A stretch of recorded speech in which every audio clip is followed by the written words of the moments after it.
Welcome back to part 4 of our journey through every Marvel comic event. Today we're taking a look at the year of 1993, a year that really packed a punch. Marvel was in a creative frenzy, cranking out event after event, each one bigger and more chaotic than the last. Whether it was the rise of new characters, dark turn of some old favorites, or just sheer comic book madness, 1993 had a little bit of it all. So buckle up, we're diving deep into the year, and let's see what Marvel had in store.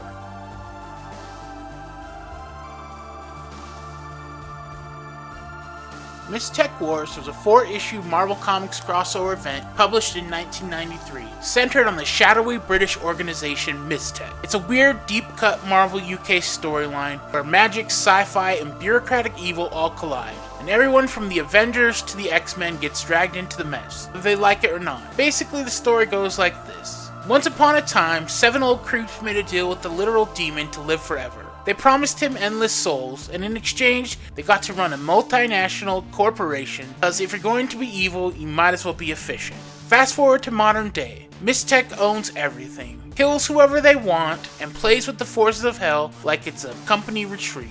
Nick Fury, thinking he's still relevant, sneaks into their lair. He's immediately caught, shot, and packed into a nightmare meat locker called the Da Vinci Cube. Nice job, Nick. Meanwhile, Earth's finest heroes start getting psychic headaches because Mys-Tech has accidentally connected our world to a hell dimension. The X-Men, Avengers, Fantastic Four, Hulk, and Doctor Strange all scramble to figure out why everything smells like burning rubber and failure. Demons start vomiting out of the ground, and our heroes assemble just in time to start dying in increasingly depressing ways. Spider-Man, everybody's favorite quip machine, gets torn apart solo in Manhattan. Cyclops gets sniped by a demon foot soldier like he's a background character. Jean Grey, the psychic goddess, spirals into such deep despair she takes herself out. While Thor, the literal god of thunder, gets jumped and shanked like a punk. Wolverine and Captain America, meanwhile, go on a side quest to find Nick Fury's rotting corpse. Then they start beating up on Motormouth and Killpower by mistake, because why not make everything worse? While the heroes tear each other apart with mistrust and bad decisions, the Warheads and Death's Head 2 finally realize that maybe, just maybe, partnering with a demonic megacorporation wasn't the best career move. They kill some of Mys-Tech's leadership, but it's too little too late. Earth is already crumbling like a wet cake. In one final Hail Mary, a handful of battered survivors activate a cosmic do-over button called the Monterey's Core. Time rewinds, the dead breathe again, all the blood and broken bones get swept under the rug. Nobody remembers anything. Only a few unlucky souls like Professor X, Doctor Strange, and Motormouth are cursed to live with the memory of Earth's most spectacular failure. Captain America and Wolverine, knowing what could come, vowed to remain vigilant should Mys-Tech rise again. And somewhere deep underground, Mys-Tech still waits, smiling and filing paperwork, because as we all know, true evil never really dies, it just franchises. This crossover was a strange one, mostly because it included a lot of UK characters that not everybody knew at the time. But it was still something different, received with mixed reactions. Some people really liked it, and some people thought it was just really too over the top. Personally, I love the idea of a corporation being demons because that just makes sense. However, I do think some of the stories seem a little disjointed and not everything lines up as nicely as it could.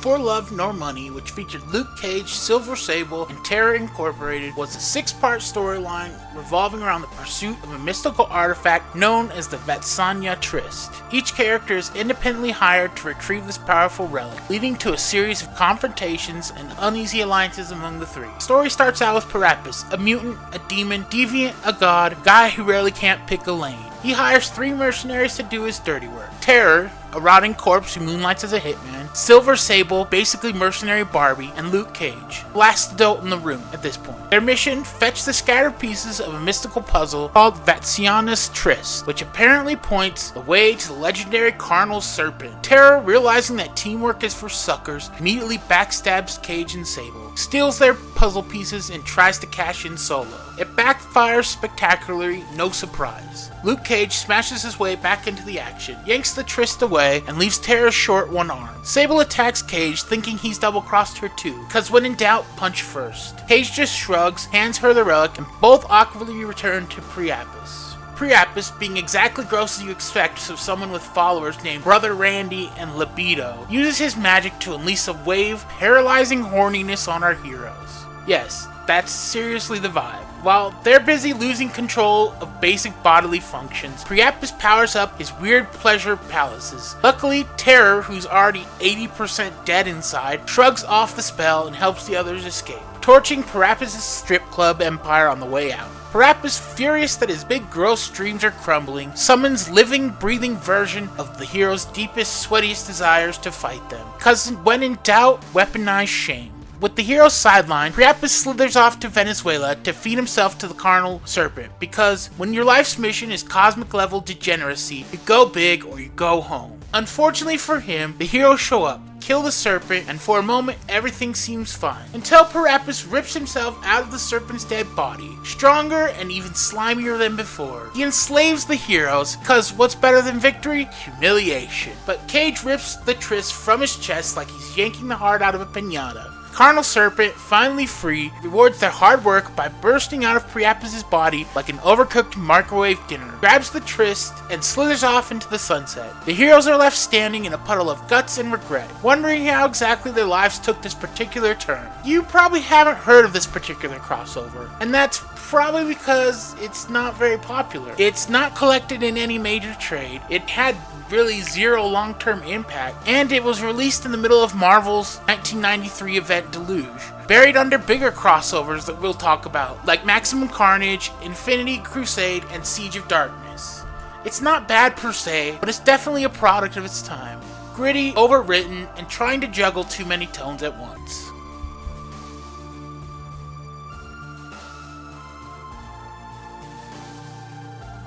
Also in 1993, Marvel unleashed Maximum Carnage, a 14-part fever dream of blood, screaming, and deeply questionable decision-making. Greatest hits collection of What If Spider-Man comics were written by a group of angry 13-year-olds. It crammed every Spider-Man character they could find into one endless street fight. The fun kicks off when Cletus Cassidy, serial killer, bad roommate, general stain on humanity, loses his symbiote to a sonic weapon, or so they think. Turns out Carnage was just living in his bloodstream, like the world's angriest STD.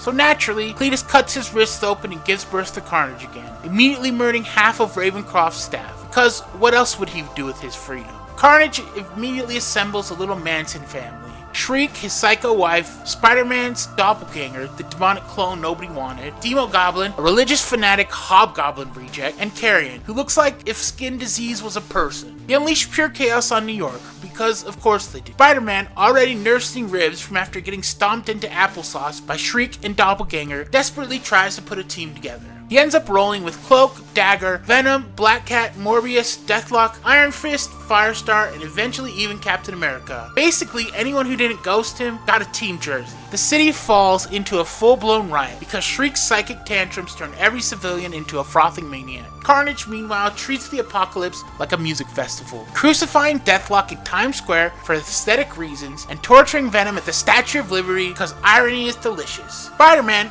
trying his best not to become a Venom-style maniac, somehow keeps pulling his punches until enough corpses pile up that he finally accepts that maybe, just maybe, this isn't a talk-it-out situation. The final battle is a fireworks show of dismemberment. Shriek and Demogoblin get blasted into submission with the magical Happy Thought cannon. No, seriously. Carnage fake dies in an explosion, classic, and tries to dig up his dead mom's grave, cause mommy issues are forever. In the end, Venom pile drives Carnage into a generator. Both explode and Spider-Man pretends everything is fine as long as he limps home to think about life choices. Despite critics calling it bloated, loud, and a little bit dumb, so basically the comic book equivalent of an energy drink, Maximum Carnage became a 90s institution. It spawned a blood red video game cartridge, a toy line, and even a haunted house where teenagers could pretend to get murdered by Carnage during Halloween. Love it or hate it, Maximum Carnage turned Carnage from Venom's weird nephew into a full-blown Spider-Man boogeyman. And if nothing else, it proved once and for all that when things get bad enough, Spider-Man might just call Morbius for backup.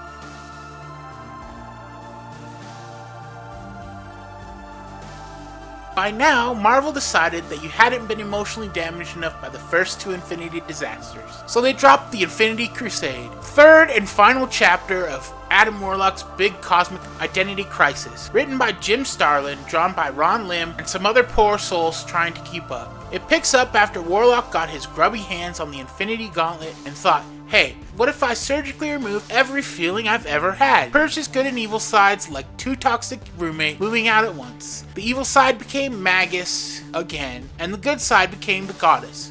We immediately decided the best way to fix this universe was to erase literally everyone with a brain. Instead of using her 30 stolen cosmic cubes for something normal, like infinite tacos or paying off student loans, Goddess built Paradise Omega, a perfect planet where she kidnapped a bunch of superheroes, brainwashed them with good vibes, and prepared to spiritually nuke all sentient life. Meanwhile, back on miserable Earth, Mr. Fantastic, Vision, and Iron Man realized all their friends were missing. After getting bloodied by their mind control pals and nearly killing Professor X in the process, they ran home crying to Thanos, who hilariously is now the guy you call when you're in real trouble. Thanos cuts a deal with Mephisto. Being Marvel's sweaty used car salesman of evil, trades insider knowledge about the goddess for a broken cosmic cube and a pat on the back. Plan, trick the goddess into revealing she's actually worse than Thanos on a bad day. Warlock fakes her cosmic genocide with a hallucination. Her cult army realizes maybe total soul death isn't great PR, and her whole operation collapses like a cheap card table. Cornered by the spiritual plane, the goddess gets tag teamed by Warlock, Thanos, and a mentally projected half-dead Professor X. They yeet her into the soul gem like garbage on pickup day. Problem solved, kinda. Before heading home, Thanos vaporizes the cosmic egg. Goodbye, universal wishes, and hands Mephisto his payment. Totally useless, broken cosmic trinket, because in hell, there's no customer service line. In the end, the heroes return to a perfectly reset Earth, pretending none of this ever happened. Just another Tuesday in Marvel's galaxy of therapy bills. Infinity Crusade was met with a loud, awkward cough from fans and critics alike. Some people loved it for the big cosmic vibes, and the chance to see brainwashed superheroes slapping each other across heaven. But a lot of readers thought it was the worst kind of Marvel event. Boring, preachy, and padded out like a bloated corpse. Compared to the high-stakes chaos of Infinity Gauntlet and Infinity War, this one felt like Marvel was stuck shaking an empty cosmic piñata and hoping candy would still fall out. Even die-hard fans admitted it was less about the characters you cared about and more about Adam Warlock fighting his feelings again, this time with even more monologuing. Today, Infinity Crusade mostly survives as a cautionary tale. Maybe not every cosmic event needs a sequel to the sequel.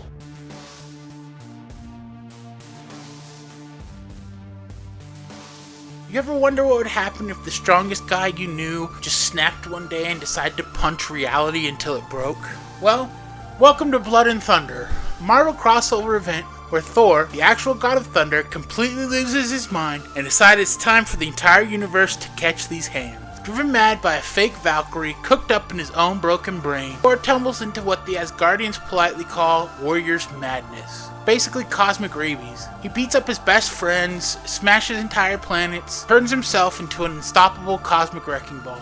Things get even better, or worse depending on your taste for destruction, when Thor gets his hands on the power gem, meaning he now hits like a freight train piloted by another freight train. The event shambles its way across Thor, Silver Surfer, Warlock and the Infinity Watch, and Warlock Chronicles, dragging a whole conga line of Marvel's cosmic heavy hitters along with it.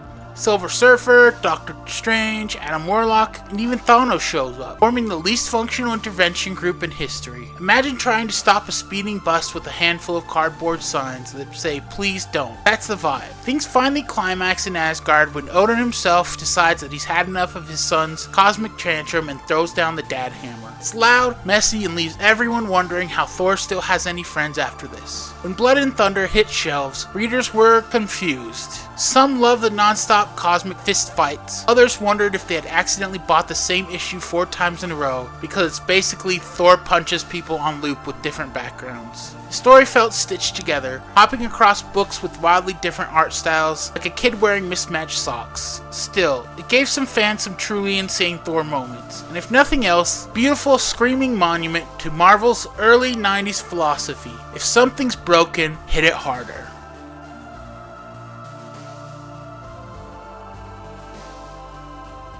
Fatal Attractions is Marvel's 1993 X-Men crossover where everybody finally stops pretending things are fine starts throwing hands and ideologies in every direction. It was supposed to be the next big shot of adrenaline for the X-Men franchise. Marvel rolled it out with holographic covers, big deaths, big promises, and even bigger hair. First couple of chapters actually did move some serious copies. Early sales spiked above the regular numbers for ongoing titles. For a second, it looked like Marvel had figured out the formula again. Throw Magneto on the cover, make him float dramatically, and print money. Underneath the foil and the Flash, Fatal Attractions was basically a slow-motion breakdown caught on paper. It kicks off with Magneto, who's been hiding in deep space licking his wounds, deciding that he's finally done pretending to be reasonable. Builds a floating mutant utopia called Avalon, and declares screw you to humanity, and cranks the mutant superiority dial up to 11. The X-Men, because they have nothing better to do than crash people's existential crises, show up for a very aggressive intervention. Think Spiral. Magneto triggers an electromagnetic pulse that wipes all technology off the face of the earth, like an angry dad flipping the breaker switch during a family fight. Charles Xavier, never one for healthy conflict resolution, pulls together a strike team to sneak into Avalon and lobotomize his former friend the old-fashioned way, with psychic violence. The big gut punch comes when Magneto rips the adamantium straight out of Wolverine's body. Not surgically, not nicely, he just yanks it out like a magician pulling tablecloths, and leaves Logan a bloody heap of meat and regrets. It's one of the most gruesome moments in 90s comics. The kind of body horror that made kids either fall in love with comics forever, put them down, and never come back. In retaliation, Xavier mind-wipes Magneto into a coma, crossing every moral line he spent decades preaching about. No speeches, no trial, just psychic execution in a bathrobe. Then the X-Men dust off their hands like they just took out the trash and fly home, pretending they didn't just shatter the last shreds of their own ideology. And somehow, through all this, Fatal Attractions still manages to feel weirdly sleepy in places, stretched thin across too many titles, dragging its boots between the big moments like it was stuck wading through wet cement. Wizard magazine at the time pointed out that fans were already burning out on the endless X events, promised to change everything forever, and ended with half-hearted group hug and a new costume redesign. People came in hyped for mutant on mutant war, but what they got was a disjointed therapy session with a few high-profile mutilations sprinkled in. Crossover's pacing lurched between moody existential dread and characters monologuing like bad theater students. Worse, most of the real consequences, cough, Xavier turning into Onsoft later, cough, get quietly swept under the rug until Marvel needed another crossover to pay the bills. Still, if nothing else, Fatal Attractions proved one thing. No matter how tired the ideas got, no matter how many lasers and holograms you slapped on the cover, the X-Men were doing what they do best. Fighting Magneto, fighting each other, slowly tearing their own dream apart from the inside. It's less about saving the world and more about watching a family self-destruct.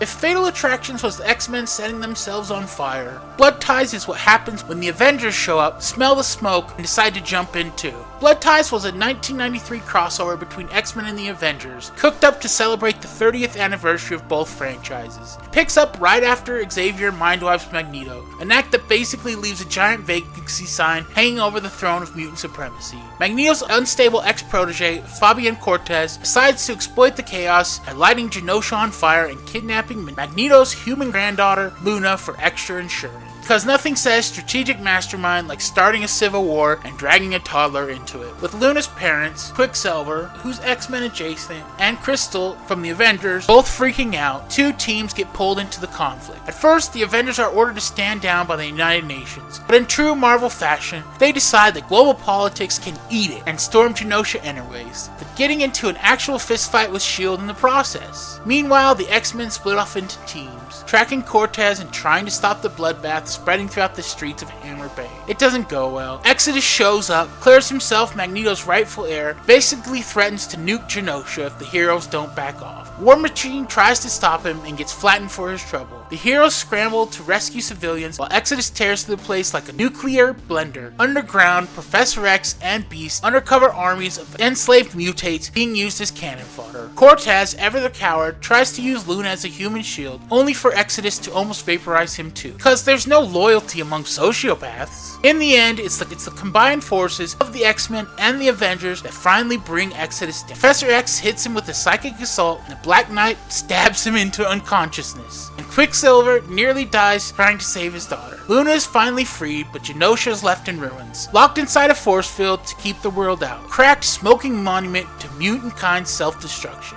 Blood Ties hit at a weird time. Readers were still reeling from the grim chaos of Fatal Attractions and weren't sure if they were ready for another round of dysfunction. Sales were solid, the event didn't land with the same thunderous impact as earlier crossovers. Some fans loved the high-stake carnage, others were left wondering if Marvel's only plan was to keep stacking tragedies until readers finally cried uncle. Still, Blood Ties mattered. It severed the Avengers from the United Nations control, dissolved the West Coast Avengers, rest in peace awkward second team, and hinted at a future where mutant-human relations weren't just strained, they were circling the drain. If Fatal Attractions was Marvel lighting the match, Blood Ties was them watching the house burn down and deciding, maybe we live here now.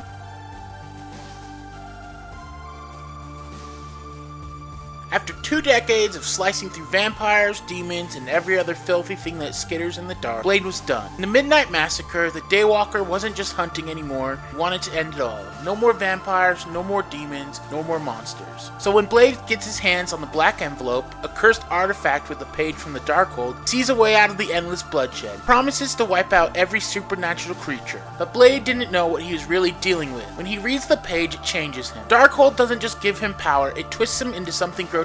The man who once hunted night becomes a nightmare himself. Switchblade, as he's now called. Switchblade is a monstrosity. Peeling skin, giant pinchers, and a body that burns like the Ghost Rider he's about to kill. Every monster he kills, he absorbs their powers, making him stronger, more dangerous, and more unrecognizable with each bloody murder. And let's just talk about that name for a second. Switchblade. Seriously? Blade was a badass name, but now he's just a half-melted, pinchered freak, and they slapped Switchblade on him like he's some edgy mall ninja. It's like calling a werewolf Fluffy. It's just stupid. But whatever. He's got a whole new identity, so he might as well roll with it. Hannibal King, Johnny Blaze, gone. One after the other. And then the real massacre begins. Blade doesn't just kill demons and vampires anymore, he devours them. Demogoblin? Slaughtered. Every supernatural being he touches makes him more of a twisted amalgamation of every creature he's slain.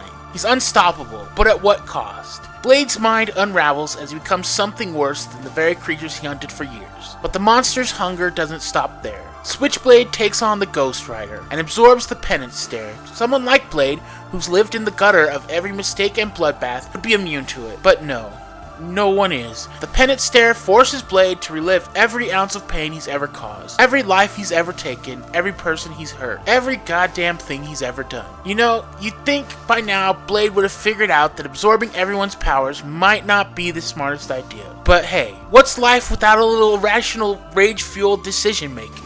He buckles, falls apart, and for the first time in years, Blade feels the weight of all the blood on his hands. Enter the Darkhold Redeemers. They're the only ones who can stop Blade before he burns the world down with him. They dig through the cursed pages, searching for a way to break the curse. They find it just in time, but the damage has already been done. Blade is forever changed. Blade didn't just get powers from the Darkhold, he was broken by it. Started as a quest to wipe out the world's evil, turn Blade into the very thing he was trying to destroy. But in that brief moment of agony under the Penance Stare, Blade was forced to own his own demon. It didn't fix him, but it gave him something to hold on to. Switchblade is dead, long live the Daywalker. Midnight Massacre definitely pushed the limits of Blade's character, and not always in the way fans expect. Some readers were all in, loving the gritty, violent transformation of Blade into Switchblade. Yeah, that name really works. There was something undeniably bizarre about watching the Daywalker turn into a pinchered, skin-peeling nightmare, and fans appreciated how dark and twisted it made the character. It wasn't just a fight against vampires anymore, now he is a walking Frankenstein of every demon he'd ever killed. Which, you know, adds layers, but let's be honest, not everyone was thrilled with Switchblade. The comic received its fair share of side-eye for that, and the extreme violence too. Blade was no stranger to bloodshed, but this was next level, even by his standards. It's like when your friend takes a joke too far, and you're like, okay, that's enough. Still, Midnight Massacre earned its place in Blade's legacy, albeit with some mixed feelings. It didn't exactly go down in history as the greatest thing that ever happened to the character. That honor probably goes to, the original Blade. But over time, it has been recognized for its boldness and for deepening Blade's tortured character arc. The storyline was ultimately included in several collections, showing that it wasn't a complete dumpster fire. just a dumpster filled with cool powers and fire. The Blade Epic Collection Night Stalkers trade paperback is one such collection that features this madness, which speaks to its enduring, if somewhat controversial, appeal. So yeah, not everyone loved it, but hey, at least it gave us Switchblade, a name that will forever be associated with that one time Blade went totally off the rails and turned into a monster. Sure, more like a pincher-wielding hellhound than a superhero, the pain of watching him burn out is what truly makes it unforgettable.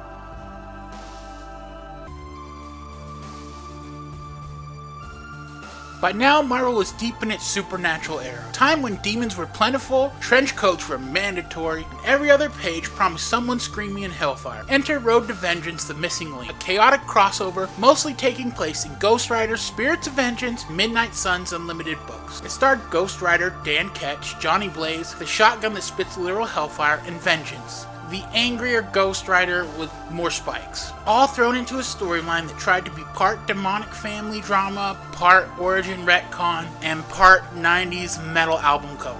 The plot kicks off with Lilith. Not that Lilith, but Marvel's own mother of demons, getting resurrected along with her brood, the Lilith. She teams up with Centurious, the villain with no face, to hatch a plan, crank out a new generation of Hellspawn, and steal the hero's powers while they're at it. First step, send Blackout and Pilgrim to take out the Ghost Rider. That plan works about as well as you'd expect. Ghost Rider embeds a chunk of his mystical chain into Blackout's face like he's a goth pinhead, which sounds cooler than it probably was. Meanwhile, Centurious kidnaps Dan Ketch's mom to trade her for Ghost Rider's power source, the Medallion of Power. Blaze, on the other hand, gets himself captured by a demon named Carver and ends up melting down thanks to the unwild, unstable hellfire inside of it. Fortunately, the Quentin Carnival crew fixes him up with some arcane attachments, and boom, now Johnny Blaze is riding around like a magical cyborg cowboy. While all of that's happening, Vengeance shows up, angry as ever, throws hands with Ghost Rider until Caretaker shows up, finally explains what's going on. Turns out the Medallion of Power is a big deal. It's the reason these guys can throw fire, ride flaming bikes, and make the Punisher look underdressed. Medallion contains the essence of Zatharos, and it was split into 3 pieces, now lodged in the bikes of Ghost Rider, Blaze, and Vengeance. The finale sees all 3 anti-heroes uniting to confront Centurious, who tries to jack the medallions and ends up unleashing Zarathos himself. Things go predictably sideways. Fights break out, hellfire flies everywhere, and somehow amid all the infernal chaos, Johnny Blaze and Danny Ketch finally discover their brothers. Because if you're wondering how more melodrama could be squeezed into a story about demonic power medallions and a flaming biker cult, a surprise family reunion is always on brand. In the end, the trio managed to banish Centurious, Lilith, and Zarathos to the shadow side, using the medallions like a supernatural group project that actually worked for once. Road to Vengeance had a lot going on. Probably too much. Fans of Ghost Rider's darker mythology appreciated the deeper dive into his origins and the connections between Blaze, Ketch, and Vengeance. Horror-adjacent vibes, grotesque villains, and relentless momentum made it a standout for hardcore readers of the Midnight Suns line. But casual readers, not so much. If you didn't already know the difference between Zarathos, Centurious, and your average flaming skeleton guy, this arc might have read like an overcooked fever dream. Critics noted that the story leaned so hard into the supernatural lore, left some readers wondering if they missed previous arc or a prerequisite course in demonology. Still, the sheer audacity of the crossover earned it a kind of chaotic respect. It's like Marvel said, what if everything happened in one arc and then just did it? The storyline was reprinted in trade form later, bundled alongside other Midnight Sun era madness. It might not be the crown jewel of Ghost Rider history, but it's definitely one of the loudest, weirdest, and most 90s thing character ever rode through. Also, props to whoever greenlit the idea of giving Johnny Blaze magic cyber part, calling it a fix. That's some real comic book science, baby.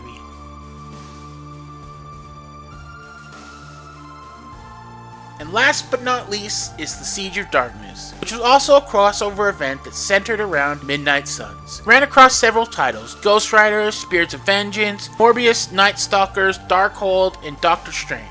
You ever have one of those Tuesdays where half your friends are possessed, base explodes, and you end up killing a demon god in South America with a magic sword? That's Siege of Darkness, the biggest, messiest supernatural brawl Marvel threw in 1993. It kicks off after the Night Stalkers take some rando named Short Circuit. Blade calls in the Midnight Suns, all 9 of them, to say Lilith is dead, but nobody can find her body. And if horror movies have taught us anything, that's never a good sign. The team splits up. One group hits Cypress Hill Cemetery to confirm the kill. The others wade into the demonic mist rolling around New York. They get jumped by Lilith, including one literally named Bad Timing. How appropriate.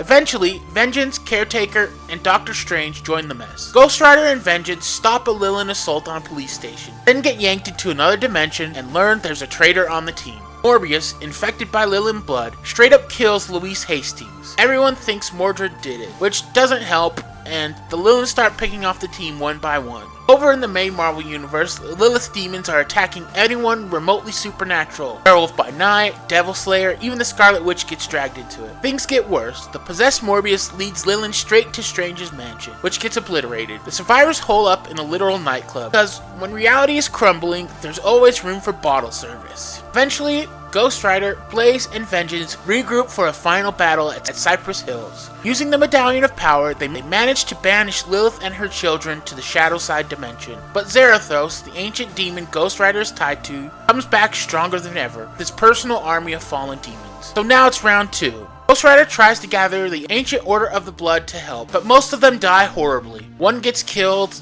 another is kidnapped. Victoria Montesi finds out she's pregnant with Elder God Chthon and nearly takes her own life. Mordred flirts with joining Chthon's team. Doctor Strange gets replaced by a sketchy doppelganger simply named Strange.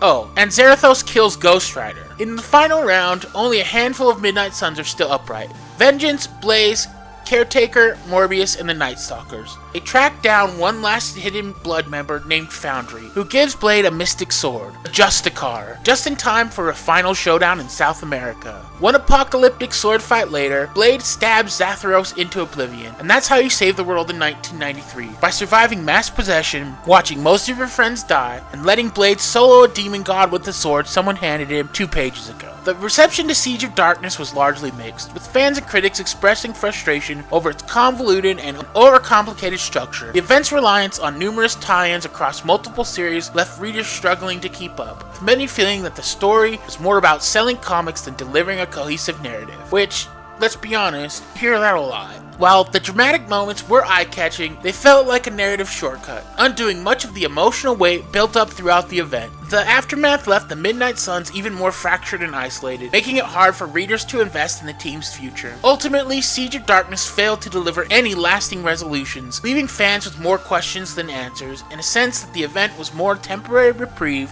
than a true victory. It was like they saved the world, but they forgot to clean up the mess. And hey, I get it. Nobody's in the mood to mop up after a demon apocalypse.